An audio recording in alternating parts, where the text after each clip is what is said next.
I'm in the Ford F-150 2015-2020 13th generation, and I want to tell you about several cases when the remote start will not be working. So if the car doesn't want to start remotely, one of the most common reasons is the problem that it's disabled. So you can actually disable and enable remote start in the settings. You need to turn on the ignition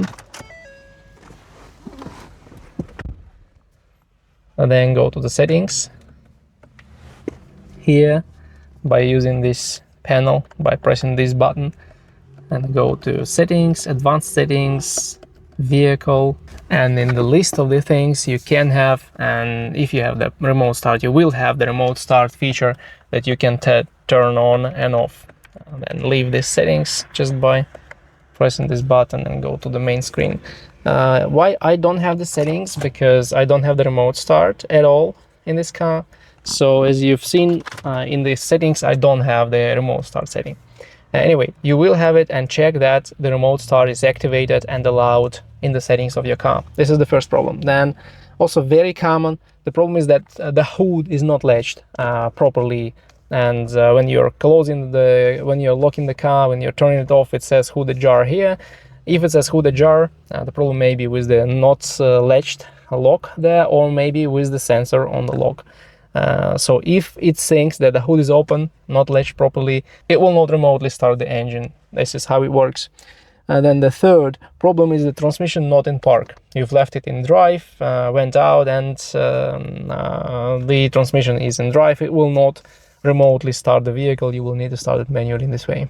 Then the 12-volt battery is low. If the 12-volt battery is not perfectly fine, the vehicle will not remotely start the engine. It will let you do this manually, because something may go wrong when the engine is started and the voltage drops. The truck understands this and doesn't want any problem, so you will start the car manually if there are any issues with the 12-volt battery and it's not absolutely healthy. So check the health of the battery with the load tester, and maybe this is your problem. And then also, if you have engine malfunction light, so check engine light, or some engine related failure warning on the dash when you're starting the car, it means that the remote start will be deactivated and the car will not start remotely.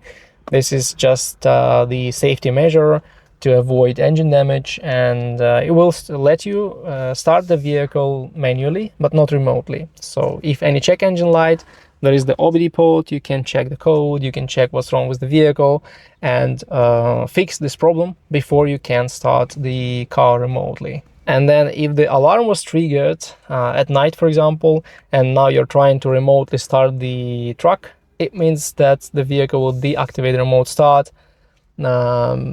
just in case something is damaged in the vehicle, because the alarm was triggered and the vehicle doesn't know what happened with the engine, with the car at all.